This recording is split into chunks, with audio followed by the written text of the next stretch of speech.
Mrs. Georgina Amissa sat on the cold tiled floor of her bedroom, her arms wrapped tightly around her legs, tears streaming down her face. The echoes of her husband's voice still rang in her ears, his insults cutting through her like a sharp blade. "Useless woman! Is this the life I signed up for?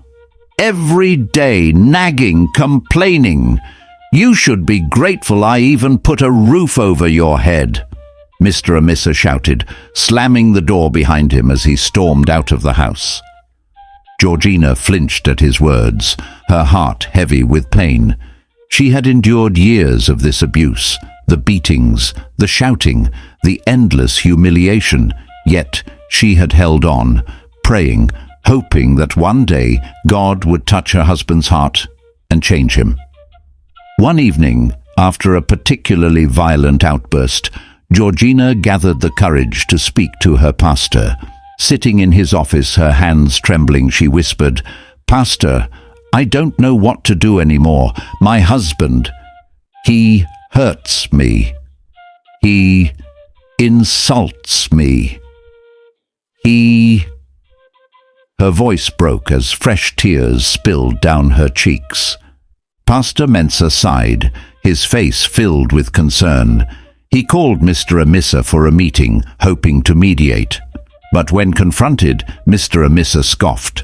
"Lies. She's just making up stories to paint me as the bad person," he said, glaring at his wife. "Pastor, don't listen to her nonsense. And you," he turned to Georgina, his voice dangerously low, "this is the last time you embarrass me like this." That night, he warned her, "If you ever report me again, you will regret it." With nowhere to turn, Georgina approached her in-laws, believing they would intervene, but they dismissed her. "Men are like that," his mother said. "Endure it. Pray for him." So Georgina suffered in silence, placing all her trust in God. She prayed endlessly, hoping that one day the man she once loved would become the man she had always prayed for. But each day her hope dimmed, drowning in the pain of a love that had turned into a nightmare. 8-year-old Charlotte Amissa had always known pain, though she was too young to understand why her mother cried so often. She would watch in silence as her father, Mr. Amissa, hurled cruel words at her mother. She would sit in the corner of the room, clutching her little doll, watching her mother flinch at every insult, every slap, every moment of humiliation. "Mummy, why are you crying?" she would ask in her innocent voice, wiping away Georgina's tears with her tiny hands. "Nothing, my love. Mummy is just tired," Georgina would whisper, forcing a smile even as fresh bruises darkened her skin. But Charlotte knew better. She saw everything. Mr. Amissa was no longer the father she once adored. He had fallen in love with another woman, someone he cherished, someone he prioritized over his own wife and daughter. He wanted Georgina gone, but he couldn't divorce her without consequences. So he hatched a cruel, inhumane plan. One fateful night, as Charlotte lay asleep in her room, Mr. Amissa locked the bedroom door behind him, his hands trembling with cold determination. He pulled out a pistol from the drawer and pointed it directly at Georgina's head. "Sit down and write," he ordered. Georgina's breath hitched in her throat. She stared at the gun, her body paralyzed with fear. "Please, no. What are you doing?" she pleaded, tears spilling down her cheeks. "You are going to write your suicide note," he said calmly, tossing a piece of paper and a pen onto the table. "And you will make it look like it was your own decision." Georgina shook her head, sobbing. "I beg you, think about Charlotte. She needs me."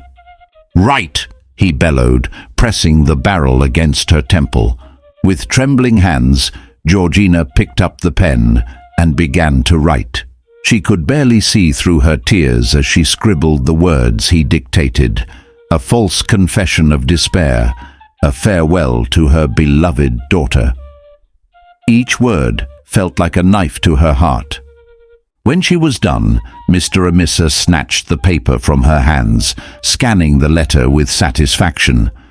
"Good," he muttered. Then he reached into his pocket and pulled out a small vial. "Now, drink this." Georgina's stomach clenched. "What is it?" "Poison," he replied bluntly. "You drink it, and all of this ends tonight." She shook her head desperately. "I won't. I can't."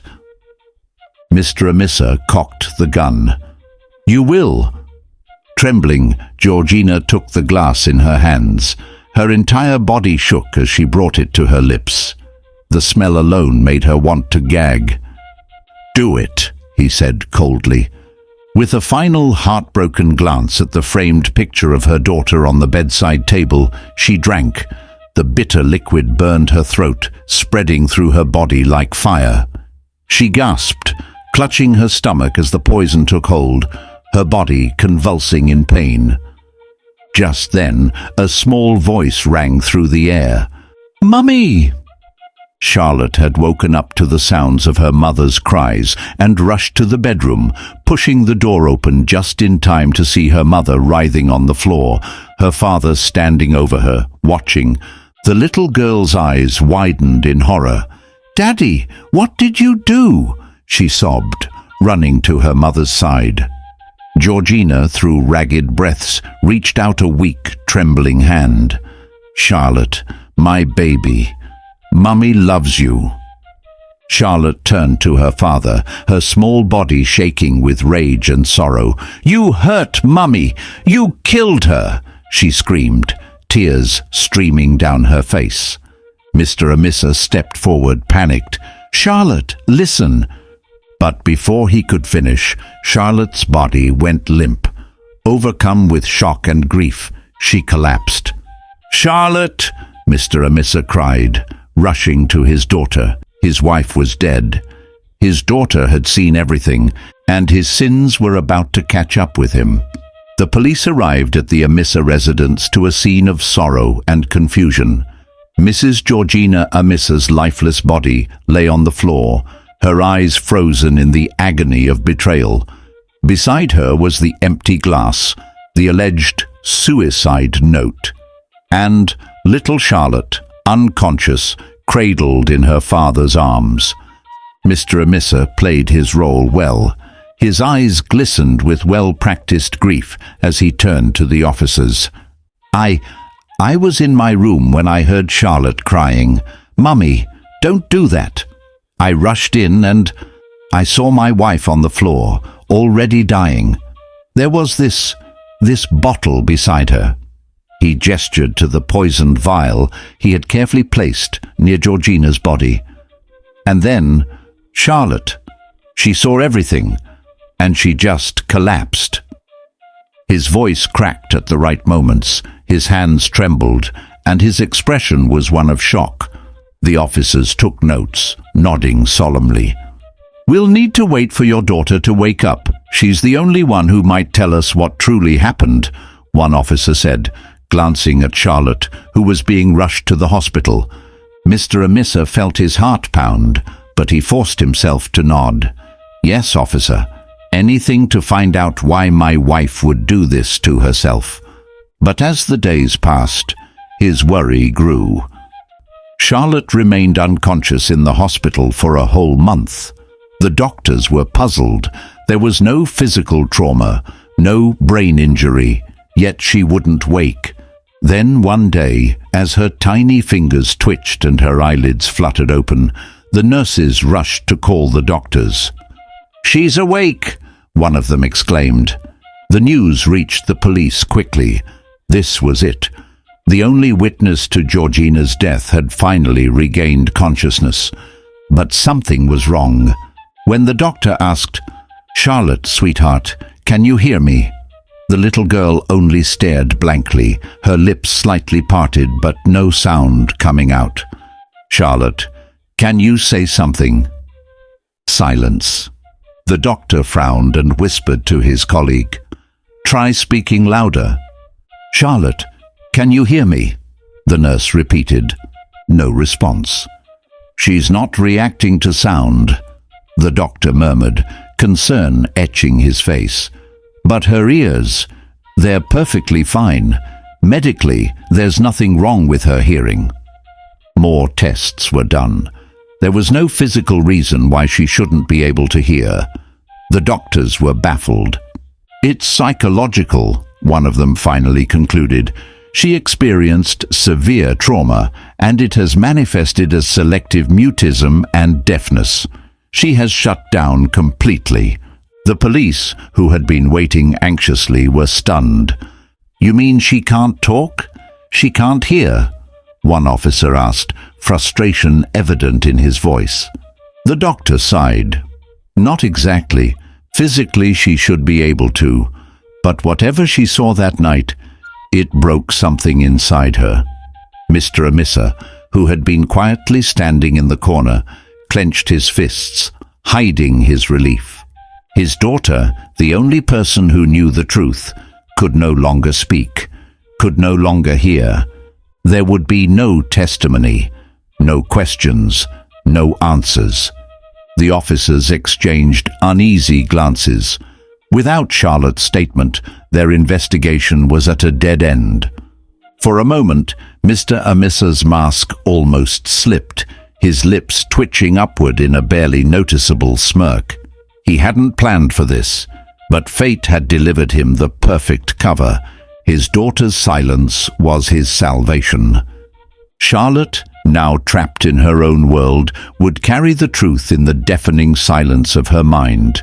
The very memory that haunted her was now buried under layers of trauma, unreachable by anyone, not even herself. After Mrs. Georgina Amissa's burial, life took a new turn for little Charlotte.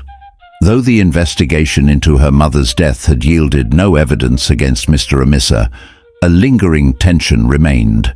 But instead of neglecting Charlotte, Mr. Amissa did something unexpected.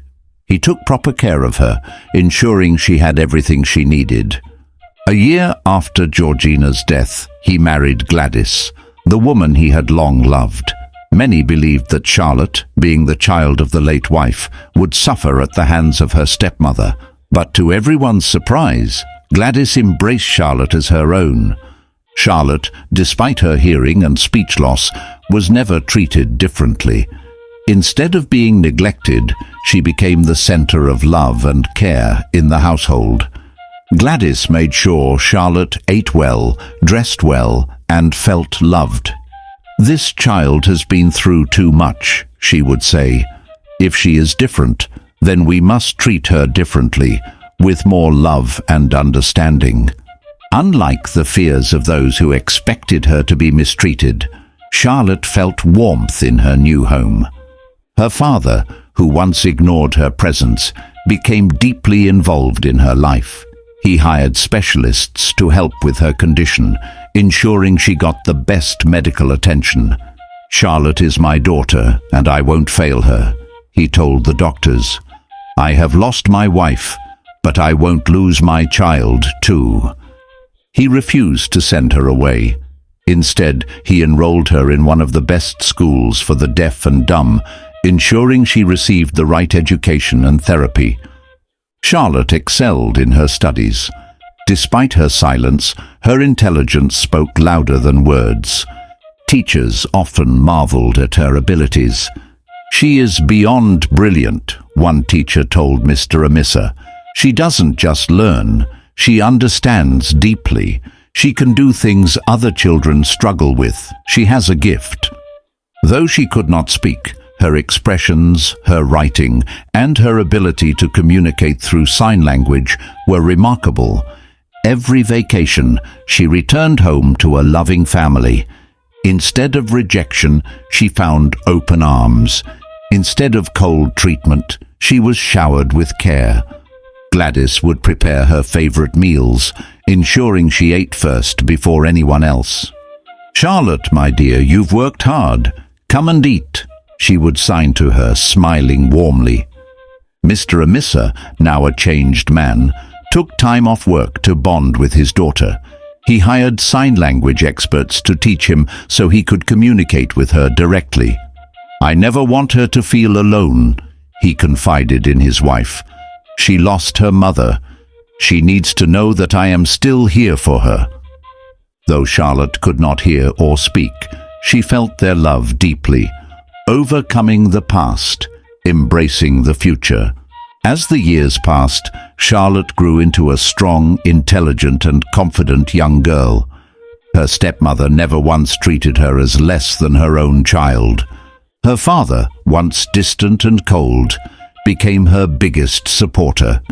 Though the truth of her mother's death remained buried, Charlotte learned to live beyond the pain. She refused to be a victim. She refused to let her silence define her.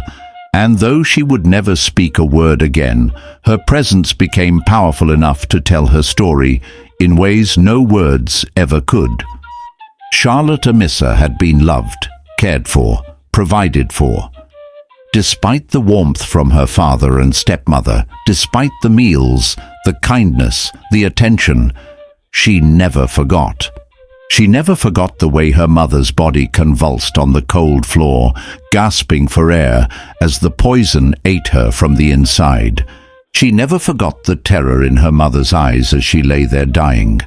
She never forgot the truth only she knew, the secret she buried within. When she saw her mother collapse that night, she had reached for her, her small hands trembling as she pressed them against her mother's chest. "Mummy! Mummy!" She had wanted to scream, but the words never came. Her mother, weak and fading, had lifted a trembling hand to Charlotte's cheek. A mother's final act of protection. Through labored breaths, Georgina whispered a single, desperate plea. "Save yourself, my love. Don't let him know you saw. Don't let him know you know the truth. Pretend, my daughter. Live." Charlotte's heart had shattered into pieces, and in that moment she made a decision that would change the course of her life forever. She had collapsed, not from shock, not from trauma, but from strategy. She had pretended to be unconscious, because she knew, if her father knew she had seen everything, he would kill her too. When she awoke in the hospital a month later, she did something no one expected. She refused to respond. She refused to speak.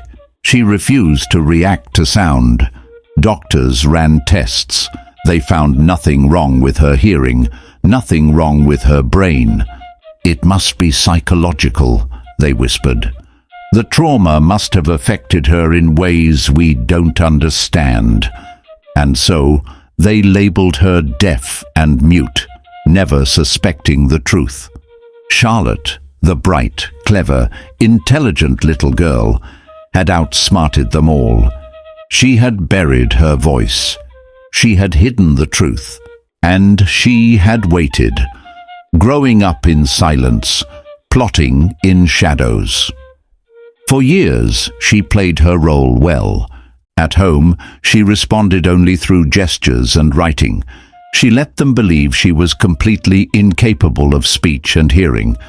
Her father, relieved that she could never speak of what she saw, lavished her with love. Her stepmother, believing she was harmless, treated her kindly, but Charlotte never let her guard down. Every day she carried the weight of that one night. Every day she remembered the coldness in her father's eyes as he watched her mother die. Every day she told herself, "One day I will bring you to justice." She knew she was too young then. Who would believe a child? Who would take care of her if her father was arrested? Who would protect her if her stepmother turned against her? So she waited. She perfected her act.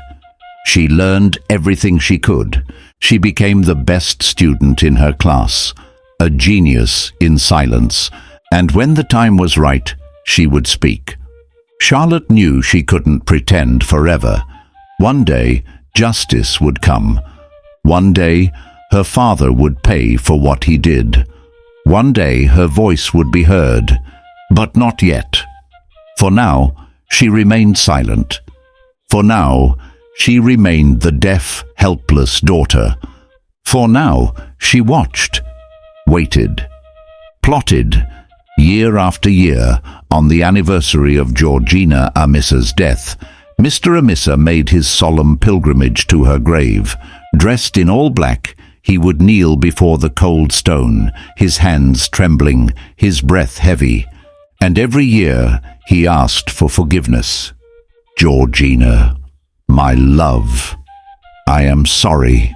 His voice would break as he placed flowers on her grave. "I never wanted things to end this way. I was blinded. I was stupid. Please forgive me for the pain I caused you." And every year, Charlotte was there, standing beside him in silence, watching, listening, recording. She would clutch her small recorder in her pocket, her fingers gripping it tightly as she captured every word, every confession, every drunken moment of regret. At home, Mr. Amissa would drown himself in alcohol, the weight of his guilt too much to bear. With each bottle, his emotions spilled out, his guilt becoming more transparent.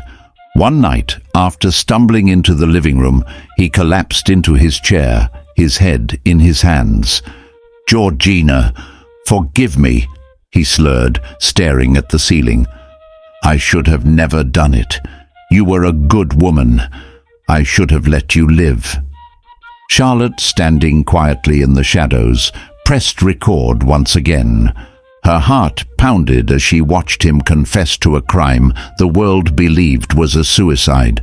"I thought if I forced you to write the note, if I made you drink the poison, I would be free," he muttered, his voice shaking. "But I am not free. I am in hell." Charlotte gritted her teeth. "You deserve to be in hell," she thought. But she remained expressionless, her ears soaking in every damning word. She had all the proof she needed. Years of recordings, confessions, drunken ramblings. Her father thought she was just a helpless, deaf and mute daughter who knew nothing, but he was wrong. Charlotte never spoke a word of what she had been collecting. She continued to let her father and stepmother believe she was the sweet, obedient, defenseless girl. But inside, she was preparing for the day she would strike, preparing for the moment when her silence would shatter the lies, preparing for the justice her mother deserved, and when the time was right, when no one would see it coming, she would expose him, and the world would finally know the truth. Charlotte Amissa had spent 12 years in silence, carefully crafting her revenge, watching, waiting. On her 20th birthday, her father, Mr. Amissa, threw a grand celebration in her honor. The house was filled with well-wishers, laughter, and the clinking of champagne glasses. Everything seemed perfect.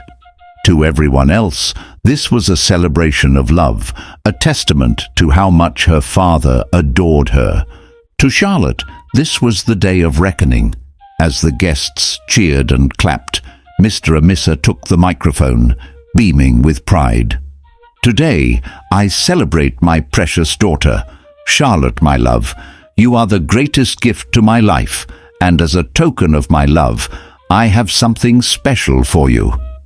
He gestured toward the driveway, where a brand-new car, wrapped in a red ribbon, awaited her. The crowd erupted in applause. Charlotte smiled, but not for the reasons they thought. She walked toward her father, accepting the car keys. Then, with unwavering calm, she took the microphone. "Thank you, Daddy," she began. A collective gasp filled the air. For 12 years, Charlotte had never spoken a single word, not one. Her father's face paled. His hands shook. "I have another announcement," she continued, her voice strong and steady.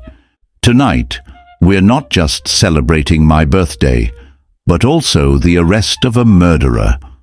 The room fell silent. Then, sirens.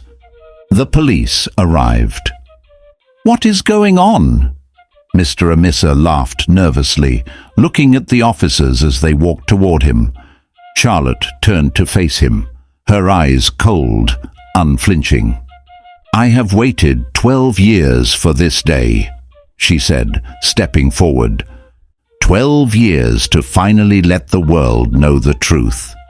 Her father took a step back. He looked around, panic filling his eyes. "Charlotte, what are you talking about?" he stammered. She held up a small recorder, the one she had hidden for years, collecting every confession. "I know what you did," she said, her voice unwavering. "I saw everything the night you killed my mother." Gasps rippled through the crowd. Some guests stumbled backward in shock. "Lies!" Mr. Amissa tried to protest, his face red with panic. But Charlotte was prepared. She handed the recorder to the police. "Play it," she instructed. And then his voice filled the room. "Georgina, forgive me." His drunken confessions echoed. "I should have never done it. I should have let you live. I was blinded. I was stupid." The crowd froze. The police stepped forward. "Mr. Amissa, you are under arrest for the murder of Georgina Amissa." His face turned white. He staggered backward. "No! No! This isn't happening!" Charlotte stepped closer, her voice a whisper. "I was never deaf. I was never mute. I was just waiting for the right time." Justice prevails. The trial was swift. Charlotte stood before the court, recounting every painful detail of that night. She described her mother's last words, the poison, the forced suicide note, the years of deception. The recordings played. Mr. Amissa had no defense. He hung his head, silent, knowing that the daughter he had underestimated had just destroyed him. The judge's voice rang through the courtroom. "For the murder of Georgina Amissa, this court sentences you to life imprisonment." A heavy silence followed. Charlotte stood tall, victorious. Her mother finally had justice, and for the first time in 12 years, Charlotte smiled. "This is my little advice to you. What goes around comes around, and we reap what we sow. Do unto others as you would have them do unto you. Not everyone can forgive and forget, and you should never believe that the truth can stay hidden forever. The truth will always defeat lies, no matter how long it takes. Now, let's talk about Charlotte's decision. Do you agree with what she did to her father? Should she have forgiven him because, in the later years, he treated her well? Or do you believe justice had to be served, no matter how good he was to her afterward? Share your thoughts in the comment section below. We'd love to hear your opinions. And remember, always stand for the truth, because in the end, truth will always prevail. Let us know where you're watching from. Don't forget to like, comment, and subscribe to Anansi Web of Tales for more captivating and thought-provoking stories like this. Thank you for watching, and see you in our next video.